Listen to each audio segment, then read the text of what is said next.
SBS 그것이 알고 싶다 문제가 이야기가 되어졌거든요. 네. 그 장면을 보면서 이것과 관련한 또 대한민국 최고의 전문가 지금 취재하고 있는 두 분이 있어요. 네. 두 분과 함께 자연스럽게 이야기를 좀 나눠보도록 하겠습니다. 일단 국회 영상 함께 보시겠습니다.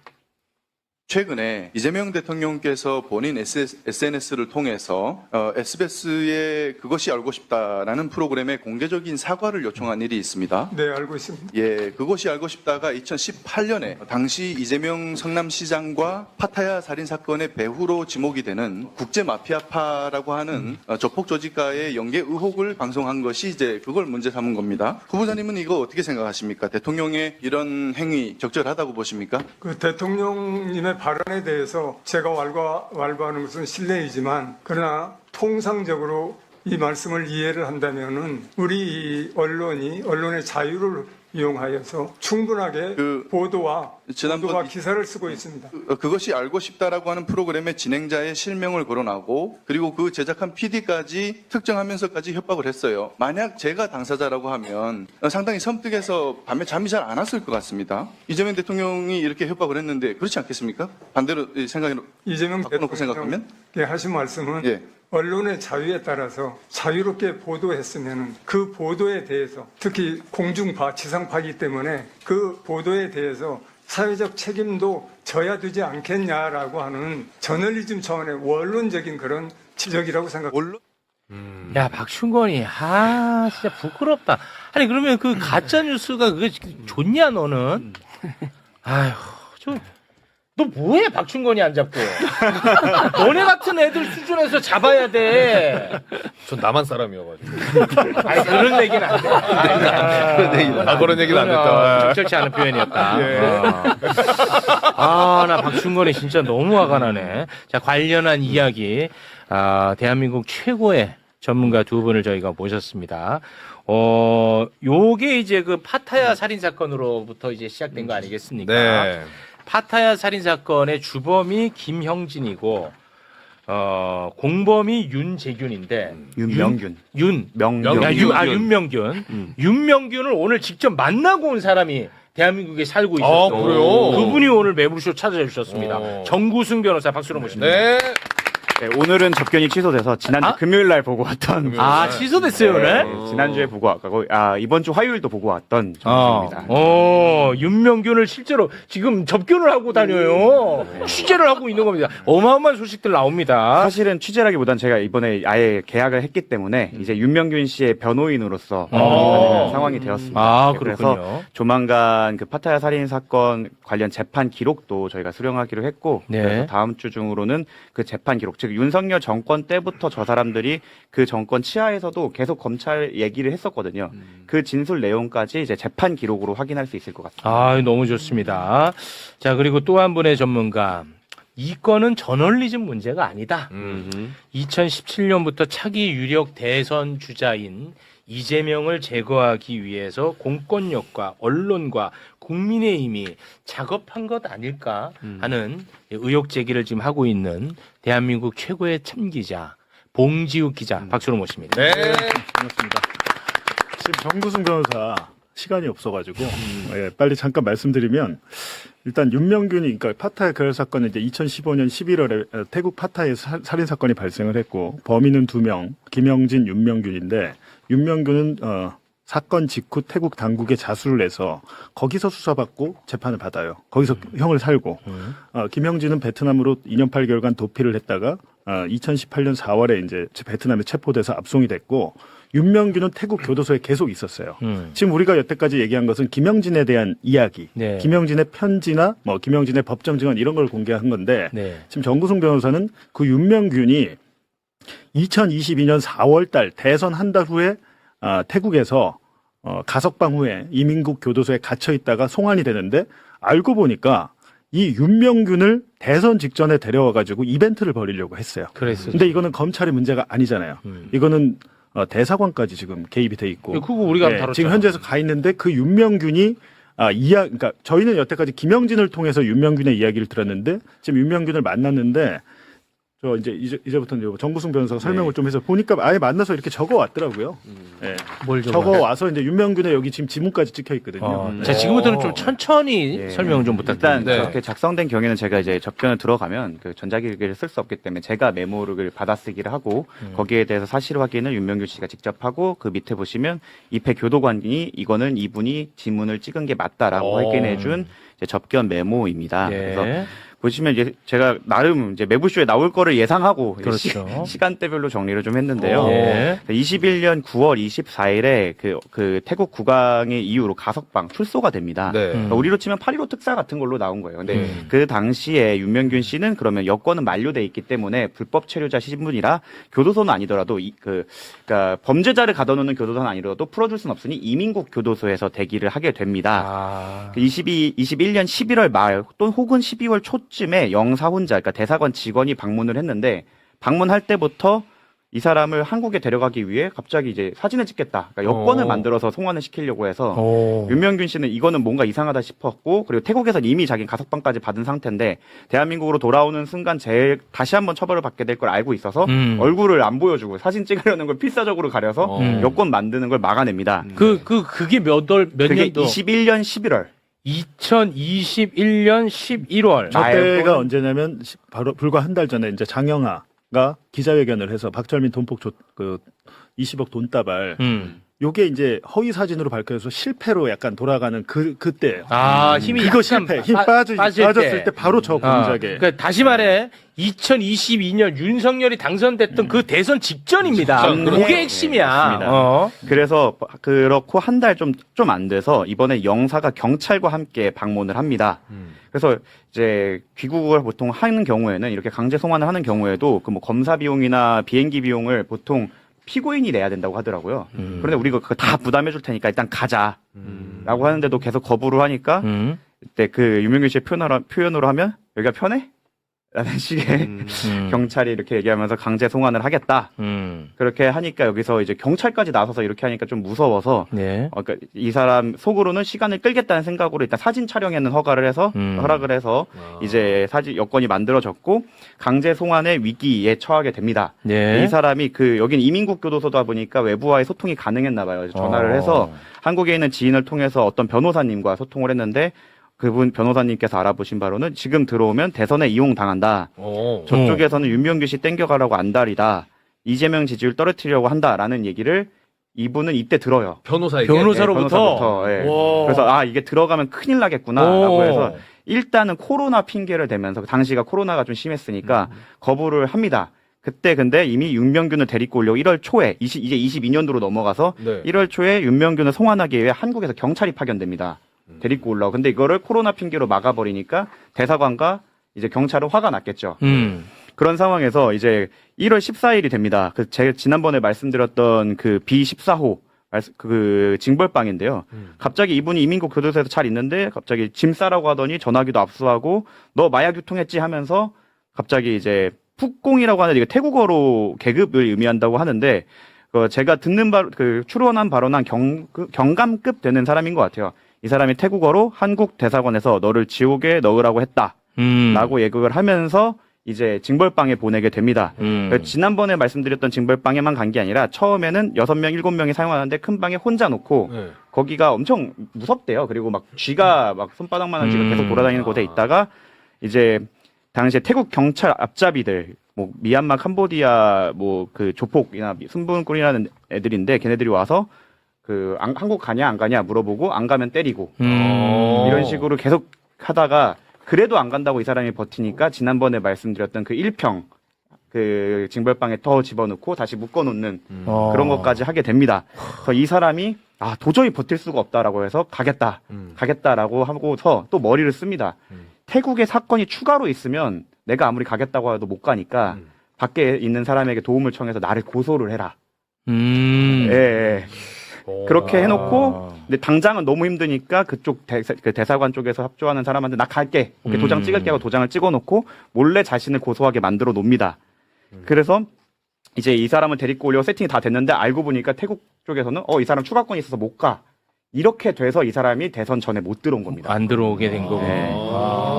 그러니까 나는 약간 좀 갸우뚱했던 게 하나 있었어요. 뭐냐면 이 사람이 뭐 아주 정의로운 사람도 아니고 그렇죠. 이재명을 막 보호하려고 했던 사람도 아닐 텐데 왜 그렇게까지 협조를 하지 않았을까라는 조금 의구심이 있었는데 그거는 자기 처벌 안 받기 위함도 물론이죠. 있는 거야. 그렇죠. 그것도 그런데 이분은 윤명균 씨는 이재명이 누군지 몰랐대요. 그러니까 이게 네. 그 알이 1편과 2편이 있지 않습니까? 네. 1편 찍을 때까지만 하더라도 이 사람은 되게 소통이 되고 있었어 갖고 물론 1편 찍을 때도 SBS가 이 사람이 좀 어떻게 보면 이 사람을 속였는데 이 사람은 촬영 자체가 자신의 억울한 사정을 SBS가 밝혀주는 걸로 알고 협조를 했었고 뭐 그게 안 된 거고 그리고 2차 이제 이재명 대통령과 엮으려고 했던 그 방송 때는 이 사람은 이미 태국에서 복역 중이었기 때문에 그 내용을 몰랐어요. 아예 그런 내용도 몰랐고 실제로 그 관련해서 조사를 받을 때 수사관이 검사였던 걸로 보입니다. 잡혀와서. 예, 잡혀와서. 이제 한국에 온 다음을 얘기하는 예, 거예요? 예. 그럼 2022년 4월 이후에 대한 예, 이야기. 예.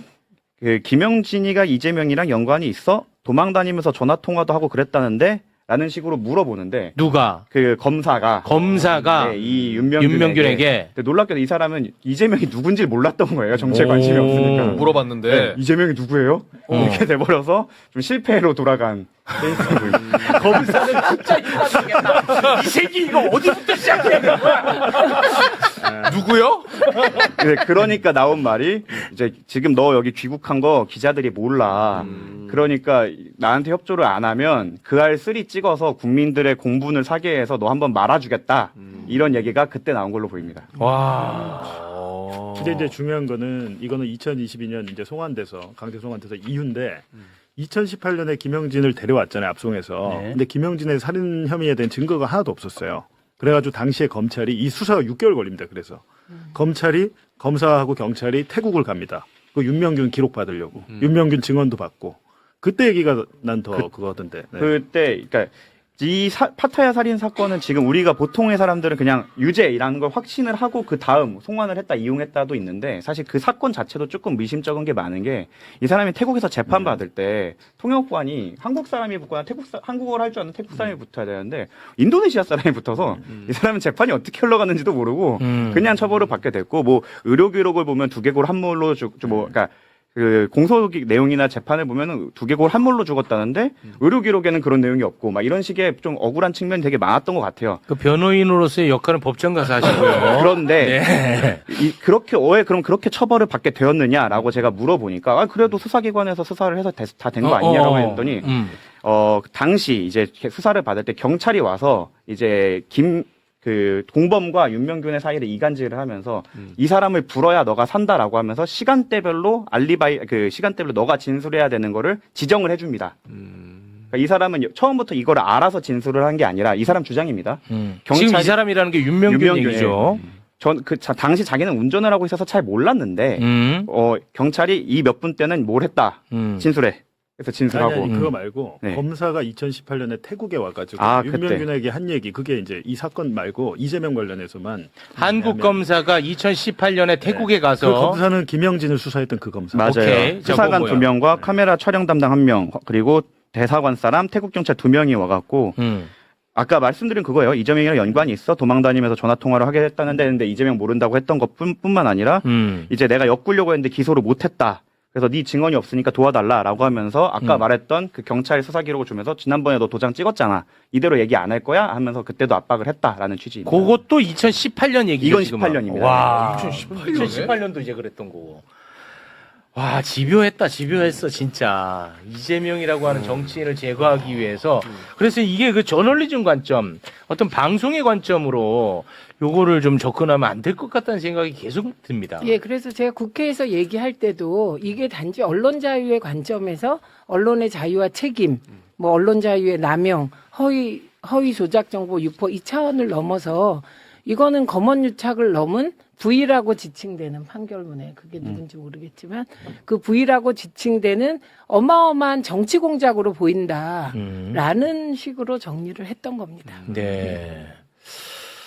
야, 이 봤더니 그 이재명을 조폭으로 엮어가지고 제거하려고 했는데 그 조폭이 윤석열 후보를 도왔던 거 아세요? 그러니까. 예. 얼마나 황당한 일. 그러니까 그것이 알고 싶다가 보도를 하는 관점이 이런 것까지 다 이제 물론 파악을 못할 수도 있지만 그러면 여러 의견들을 보고서 보도를 해야 될 거 아니에요. 방송을 만들 때. 네. 이렇게 한쪽의 의견만 듣고 그 사람의 의견을 전적으로 다 신뢰하는 식의 방송을 해버리면 그것도 이렇게 폭발력이 큰 이슈에 대해서 이건 잘못된 행동이죠. 그걸 비판하는 저는 걸. 정치 개입으로 봅니다. 솔직히. 최대로 가면은 의원님께서 말씀하신 것처럼 공작일 수 있지만 최소로 봐도 최소한 부주의한 매우 부주의한 방송이었다라는 그렇지. 평가까지는 충분히 가능해 보입니다. 네. 알겠습니다. 자, 그러면 뭐 우리 봉지욱 기자님 더 하실 거 뭐야, 저는 아직 시작도 안 했어요. 지금, 아니, 그게 아니라 이 친구 가야 돼가지고 먼저. 먼저 그래서 속도를 맞춰 주신 아니라 거야. 이제 제가- 자, 그럼 정구승 변호사님은 보내 드려도 돼요? 예, 여기는. 좋습니다. 저도 가도 돼요. 예, 좋습니다. 네. 갈수록 고맙습니다, 저는. 네, 고맙습니다. 두 분 대단히 고맙습니다. 고맙습니다. 너무 감사하죠, 가주시면. 지금 시간이 좀 없는데 말이지요. 봉지욱 기자님, 천천히 일단은, 부탁드립니다. 1번 그래픽 다시 한번. 이게 이제 할 때마다 설명을 해야 돼요. 맞아. 할 때마다. 이게 모르시는 분들도 있어서. 그것이 알고 싶다. 내용은 위에 이제 김영진, 태국 파타야, 그 범인이고, 이 김영진의 도박 자금을 성남 국제 마피아파 이준석 코마트레이드 대표가 대줬다. 그리고 이재명 성남시장은 이준석에게 뭐 우수 중소기업상 등 여러 특혜를 줬다는 게 이제 그것이 알고 싶다의 방송이고. 특혜를 주고 정치 자금을 받았다는 네, 거야. 뭐 이런 것이고. 그리고 이제 그 이후에 3년 뒤에 이제 박철민이란 전직 국제 마피아파 조직원이 이준석에게 이재명에게 상납한 걸 같이 불자라고 이제 회유를 회유. 했고 박철민의 아버지는 국민의힘 전직 성남시 의원이었고 이 박철민의 판결문을 보면 여기 이제 국민의힘 관계자 이 사건에 20억 돈다발 허위 폭로 사건에 박철민의 아버지와 국민의힘 관계자가 있는데 그 국민의힘 관계자가 국제 마피아파 조폭이었어. 조폭이었고 윤석열 캠프에서 선거를 도왔다. 도왔어. 이게 지금 이제 나왔죠.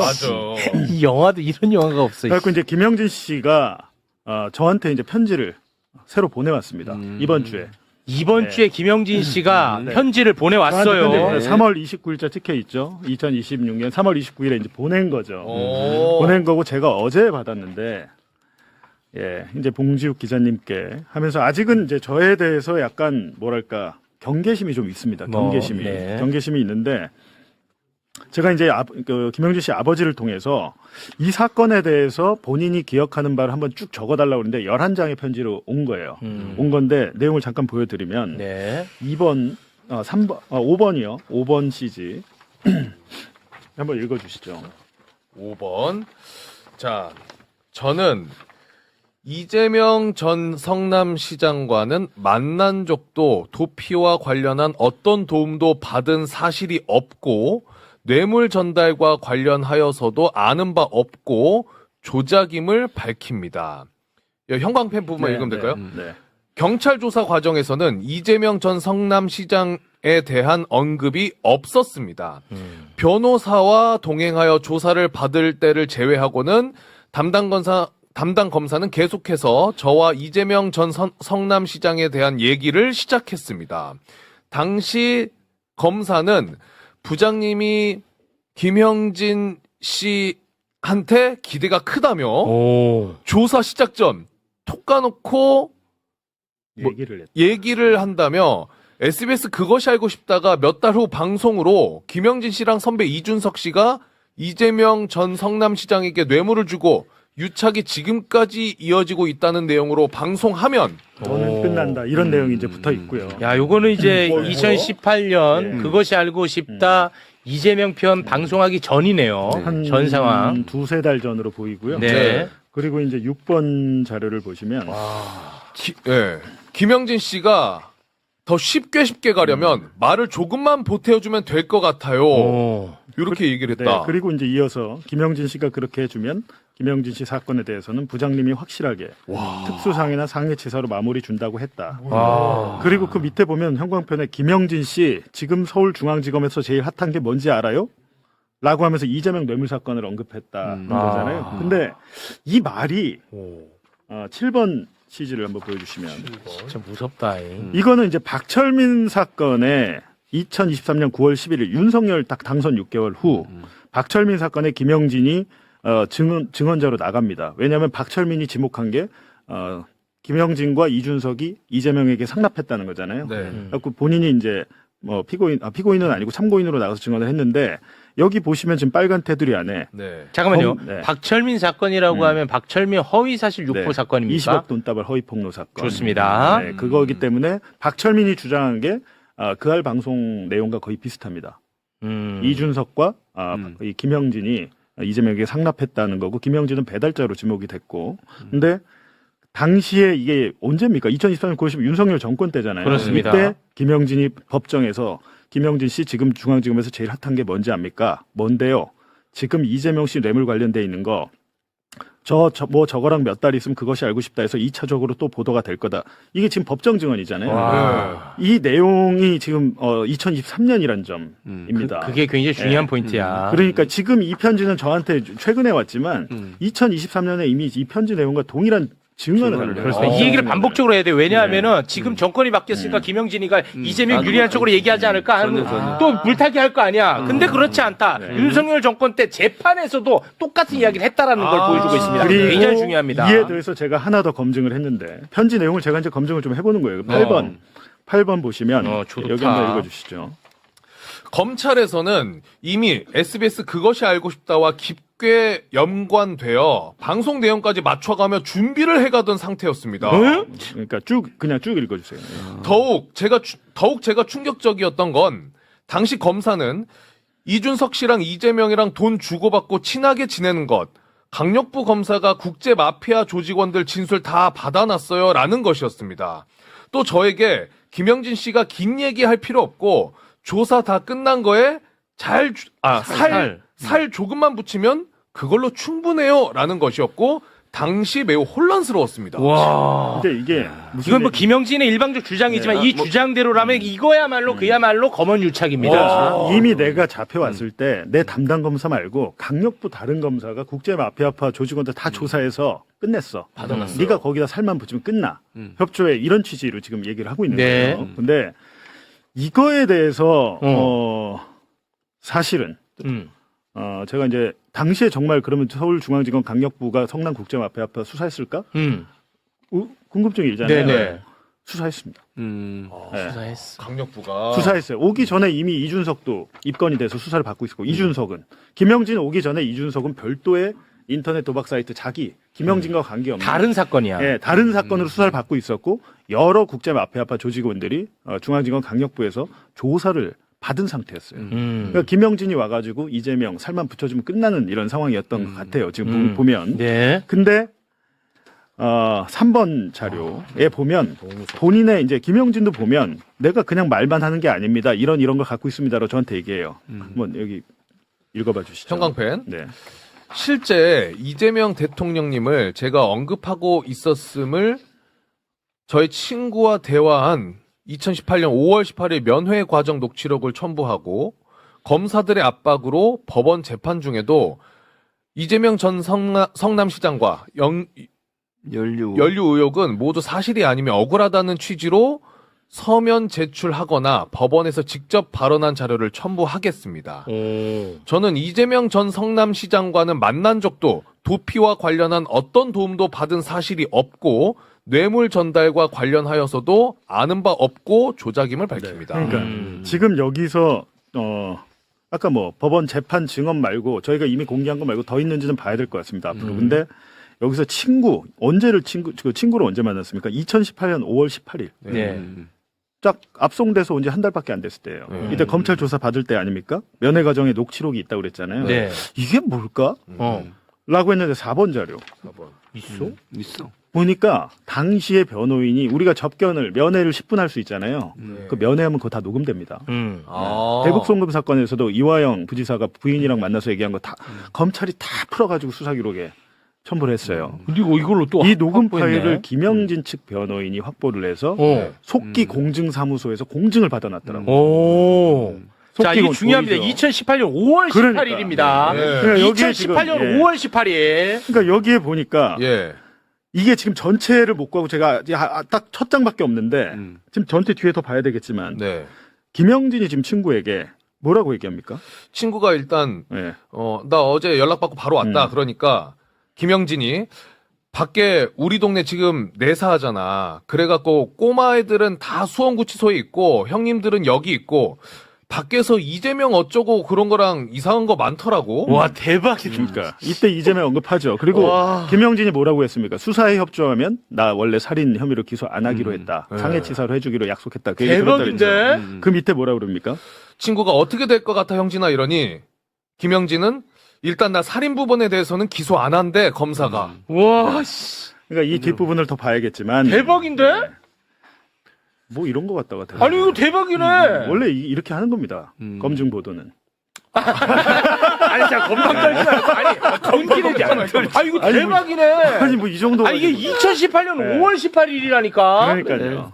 그러니까 제가 이 얘기를 하는 이유는 와 이거 끝난 거 아닙니까 이걸로? 근데 물론 오야 소름이 돋는다. 이 소름이 지금 돋아. 담당 검사들은 이 범죄자들의 거짓말이다 이렇게 얘기를 하고 이재명의 그런 걸 물은 적도 없고 와. 그냥 지살라고 저러는 거다라고 이제 반박을 합니다. 근데 뭐 그럴 수도 있어요. 근데 이런 여러 가지 다른 정황 자료들이 김영진의 주장을 뒷받침하고 뒷받침하네. 있고 한 가지 더 말씀드리면 당시에 너 아까 윤명균한테 너 그 알 3편 만들어서 완전 인생 끝내줄까 말아줄까 얘기했다고 그랬잖아요. 네. 사실은 제가 보니까 수사 기록을 쭉 보니까 김영진이 가장 억울해한 건 뭐냐면 내가 잘못한 건 죄를 받겠다. 그리고 피해자한테는 죽을 때까지 사죄하겠다. 이건데 당시에 2018년 10월에 중앙지검이 이 수사 결과 발표할 때 야구방망이로 머리를 뒤통수를 쳐가지고 두개골이 함몰돼서 죽었다 그랬어요. 네. 근데 실제로 제가 수사 기록에 태국 당국에 태국에서 부검을 했잖아요. 네. 두개골 정상으로 나와 있습니다. 두개골 정상으로 나와 있고 그 재판에 나온 그 법의학자들 얘기는 두개골 문제가 아니다. 그게 머리로 충격으로 외상이 아니고 내부 갈비뼈가 부러지면서 내부 장기 다발성 파열 때문에 그런 것이다. 그리고 마약을 이제 피해자가 함께 검출이 돼서 그거에 대한 사인도 배제할 수 없다 이렇게 냈는데 주장은 그거예요. 어찌됐든 이재명으로 엮으려다가 안 되니까 잔혹한 살인극으로 방송과 함께 짜고 쳤다. 주장이 지금 이건데 아 그런 주장이야. 그것까지는 우리가 뭐 알 수 그 얘기는 없으나 우리는 네. 중요한 것은 2018년에 윤석열 서울중앙지검장 때 그리고 2017년에 중앙지검장 때 중앙지검 강력부 등등 해서 이재명을 잡으려고 많은 노력을 했던 정황이 지금 나온 거죠. 와, 그러니까 이게 진짜 이거 영화의 약간 클리셰 같은데 맞아. 검찰 입장에서 김영진을 통해 가지고 이재명을 잡으려고 했어. 근데 김영진이가 얘가 협조가 잘 안 돼. 그러니까 폭행 사건인데 예를 드는 거예요. 폭행 사건인데 야, 이 새끼를 그냥 살인으로 엮어가지고 이재명이랑 확 엮어버릴까? 이랬을 가능성. 아니 근데 오히려 이재명 정치인과 엮어버리면 얘는 아무것도 아니에요. 얘는 묻히죠. 얘는 뭐 그냥 잔혹하게 뭐 살해하면 그렇게 묻히고 상해치사로 해도 되는 그 맥락인 것 같아요. 큰 게 나오면 너는 작아져. 근데 네가 안 불면 네가 주인공이 돼야 돼. 이런 식의 지금 압박이 아니었나, 협박이 아니었나. 어우, 너무 무섭다. 너무 무서워. 와. 그러니까 방송사가 저는 오, 너무 홍지욱 무서운데? 기자처럼 확인을 해야 될 거 아니에요. 그러니까 제대로 팩트 체크하고 보도를 아니 해야지. 근데 또 그렇게 얘기하면 뭐냐면 저도 그런 1시간짜리 프로그램 많이 한 6년간 해봤는데 보도할 당시에는 몰랐을 수는 있는데 문제는 나중에 밝혀졌잖아요. 그럼 깔끔하게 그 사과하면 되는 사과해야지. 거고 한 가지 이상한 점은 김영진의 이준석과 이준석이 김영진에게 뭐 도박 자금 대주고 실소유자다 방송에 이렇게 나왔는데 이 둘이 관계가 없다는 것은 이 둘의 수사가 그때 각각 이루어졌기 때문에 네. 실제로 김영진의 수사 기록에 이준석의 조서나 이런 게 아무것도 없습니다. 아. 둘이 아무 관계가 없다는 걸 그때도 알았을 법해요. 그때도. 근데 이거를 둘을 사실은 엮어야만 이재명을 엮을 수 있지. 연결할 수 있기 때문에 이걸 무리하게 엮은 거는 잘못한 거다. 야, 오늘 방송은 진짜 이게 전국에 좀 퍼져나갔으면 좋겠는데. 좀 받아 썼으면 좋겠다. 다른 언론사들 이런 요거를- 것들을 좀. 그러니까 지금 이런 식의 수사가 대북송금 박사영 검사가 얘기한 거랑 똑같지 않나요? 이재명 주범으로 해서 하면 너 봐줄게. 네. 안 그러면 나 이해찬 수사하고 네 아들 수사하고 주변인들 협박하는 다. 똑같잖아요. 네. 와, 끔찍합니다, 진짜. 와, 야, 2018년 5월 18일께 나와버렸네. 지금 뭐 기록이 계속해서 이제 확보가 되고 있고 지금 그러면은 지금 봉지욱 기자님은 파타야 살인 사건의 주범 김영진의 아버지와 소통 중이에요?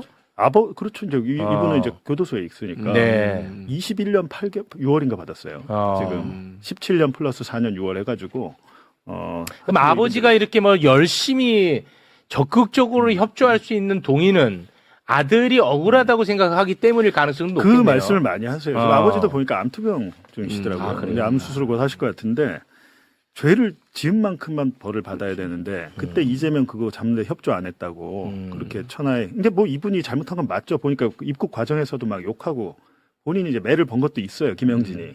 예, 그런 것도 있고 그 아래 방송에 보면 CCTV 보면 잔혹하게 막 폭행하고 이런 건 사실이거든요. 근데 네네. 우리가 몰랐던 내용도 많이 있고 그런 요인은 있습니다. 억울하다는 게 있는데 제가 사실은 말씀을 드렸어요. 죄송하지만 그거는 뭐 재심이나 이런 건 어렵다. 네네. 예, 그러니까 그런 걸 기대하지 마시고 그냥 그때 있는 그대로만 말씀을 해주시면 좋겠다 해서 이제 이런 네, 편지가 온 거죠. 알겠습니다. 야, 오늘 이거는 진짜 많이 좀 뻗어나갔으면 좋겠다는 그러니까요. 생각이 듭니다. 지금 뭐 계속해서 그 검증하지 않은 언론에 대해서 그럼요. 지적을 하는데 댓글에도 저에 대한 비난의 글들이 왜? 많이 올라오고 왜요? 있습니다. 왜, 최욱이 왜? 너도 최진봉 제대로 검증하지 않고 비화했잖아. 라는 글들이 많이 올라옵니다. 네, 고맙습니다. 아니, 그러니까 더 저는 그러니까 황당한 게 뭐냐면 언론사들이 자기 그 뭐랄까 자기 같은 지역에 있는 사람들에서 그 비판하는 걸 잘 안 하려고 그런다니까요. 네. 그러니까 뉴스토파나 이런 미디어 전문 매체나 아니면 언론에 대해서 검증하는 매체가 아니면 네. 그냥 서로 봐주기 하는 게 있나 하는 이런 아니 생각이 근데 들어요. 2018년 그할 방송 나왔을 때 저는 그할만의 문제가 아니라고 봅니다. 당시에 지상파, 종편 다 리포트를 했더라고 메인 아, 뉴스에서. 좀 따다가 인용 네. 보도했다고? 그때 아마 경기도에서 당선되고 한 2달 정도 됐을 때 아닙니까? 근데 네. 그때 그렇게 이제 이미지를 심어 놓은 거 아니에요. 리포트 하다가 직접적인 물증이 하나도 안 나오니까 묻혔는데 3년 후에 또 박철민이가 전직 성남국제 마피아파란 놈이 20억 돈다발을 흔드니까 3년 전 방송의 그 이미지 이미 선입견이 생긴 상태에서 그렇습니다. 터지니까 맞나 보다. 네. 라고 결국에서 대선에 영향을 미치게 그렇습니다. 된 거죠. 결과적으로.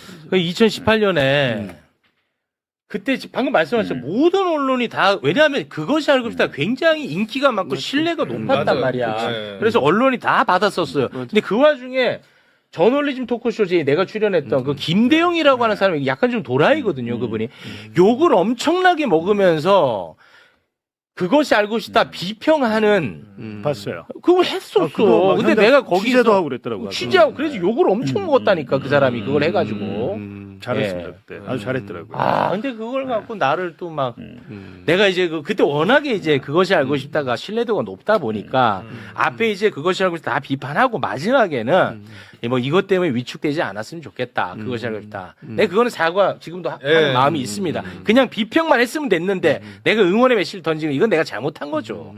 예. 근데 그것만 딱 따가지고 나를 악마화하더라고 또. 그래? 최진봉 씨. 내가 야 무슨 거짓말 자꾸 하지 마라 그랬지. 그건 꿈인가? 나는 너를 비판한 적이 저도 없어 한 번도. 아니 저는 최욱 씨가 당시에 한 말이 뭐 문제 없다고 생각하는데요. 아, 그런 예를 얘기가 들면 지금 그것이 알고 싶다의 그건 다른 하죠. 제작진들이 지금 이 사건 때문에 위축될 필요는 없고 결국에는 2017년 그할 방송 때문에 베트남 현지에서 제보가 와서 김영진이 건거가 된 거예요. 그러니까 그할 방송이 여태까지 우리 사회에 긍정적인 일들을 많이 했습니다. 근데 이 사건에도 그러니까 이거는 이게 문제가 있다면 딱 요것만 비판을 해야지 그걸 다 싸잡아가지고 뭐 프로그램을 폐지해라 뭐 다 문제네 이렇게 가면 안 됩니다. 네. 알겠습니다. 봉지욱 기자였습니다. 네, 대단히 고맙습니다. 고맙습니다. 네. 고맙습니다.